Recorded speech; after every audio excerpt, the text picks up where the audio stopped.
Now let's move on to the next story coming in from the USA, where President Trump launches a $1 million gold card visa, allows the companies to retain foreign talent. Donald Trump launched the gold card visa, which allows the foreign nationals to obtain a permanent resident status by donating $1 million to the US Treasury. The card also allows the companies to retain foreign talent through corporate sponsorship by buying a card. The site of the Gold Card has been made live, with White House now taking online applications for the new path to citizenship. Let's listen in. Very excitingly for me and for the country, we've just launched the Trump Gold Card. The site goes up and all funds go to the United States government. It could be a tremendous amount of money. It's somewhat like a green card, but with big advantages over a green card. And companies are going to be able to go to the Wharton School of Finance, the Stern Business School, Harvard, MIT, wherever you may get your students, any school, and you're able to buy a card and keep that person in the United States. Joining us now is CNN News 18's Akanksha Swaroop.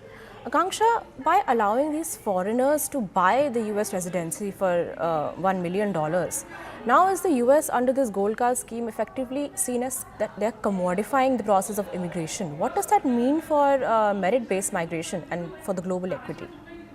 Right. Clearly, Shreya, this is not a priority for Donald Trump when it comes to merit-based migration at the moment, because he's now looking towards also companies investing in it to retain foreign talent through corporate sponsorship.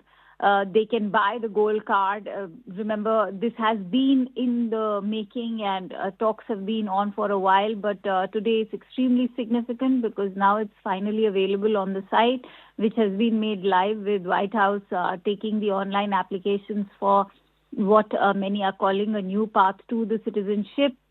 And regarding the corporate part of the gold card, Trump is saying that companies are going to be able to go to Wharton School of Finance, Stern Business School, Harvard, MIT, wherever you may get your students, any school, and you're able to buy a card and keep that person in the United States.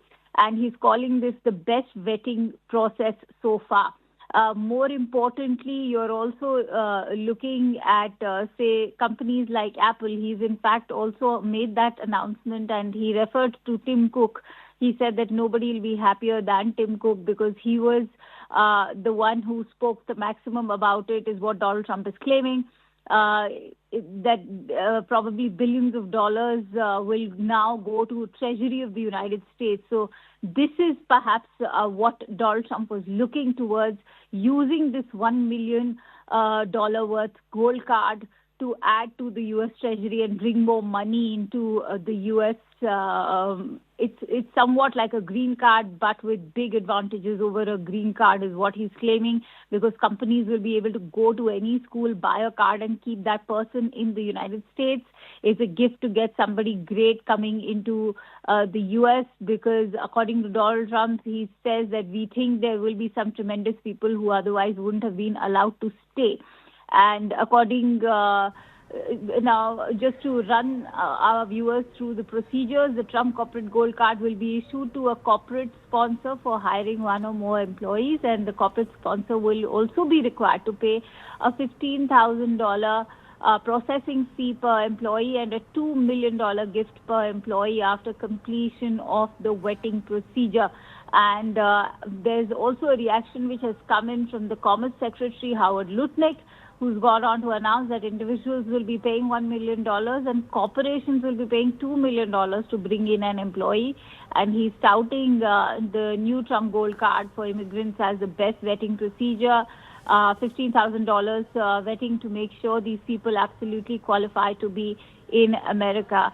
And will this now, in fact, impact the inflow of, say, the STEM talent, which was heading towards the United States, is going to be a key question, Shreya, because it's not like the U.S. is the only top destination now. Students have already started exploring other options, whether it is Australia, Canada, Europe, the UK particularly.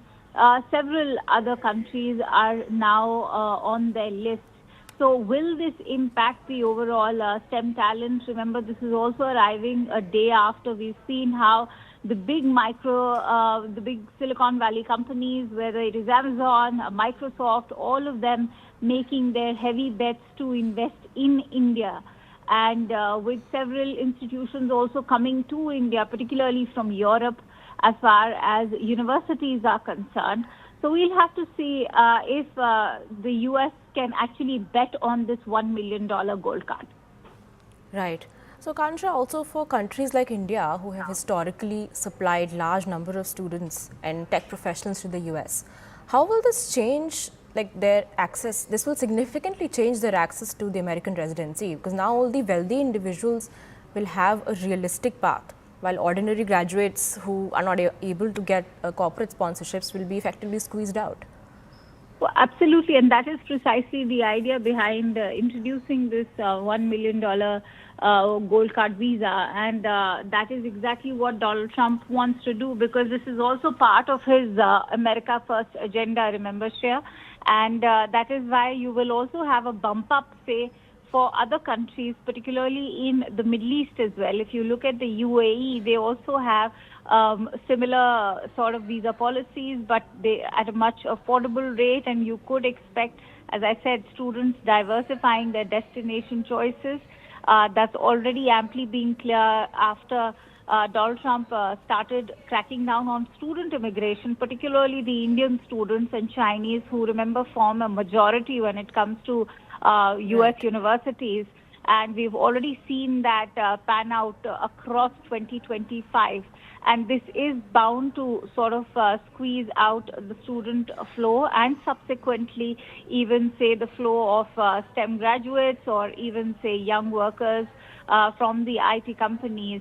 And that will also add more burden on India to create more job opportunities, given that those who cannot afford this whopping amount of a $1 million say gold card visa, whether it is the companies or it is the individuals, they will all be heading back to India for more job opportunities. Majority of the workers, as far as the IT professionals are concerned, they happen to be young graduates, mostly they are associated, say, with the startups who cannot afford such a whopping amount of visa fee. Right. So this is, as Donald Trump or Howard Lutnick, his Commerce Secretary, may want to claim, is the best vetting procedure. Is it going to be the best vetting procedure? Will the U.S. be able to sort of replace the kind of labor that comes from, say, markets like India or China, is also going to be interesting to see, because most of the labor that they have is only skilled labor. They lack the kind of STEM labor that comes from these countries like India and China. And is the United States willing to invest in that kind of education, which India is already doing? And we have the largest, say, population of STEM graduates. So it's not just going to pose, say, hurdles or challenges to STEM students from India. It's also going to pose challenges, particularly for the labor market in the United States. Shreya. Right. Thank you, Akanksha, for putting things into perspective for us. For now, we're slipping into a very short break, but we'll be right back with more stories. Stay tuned.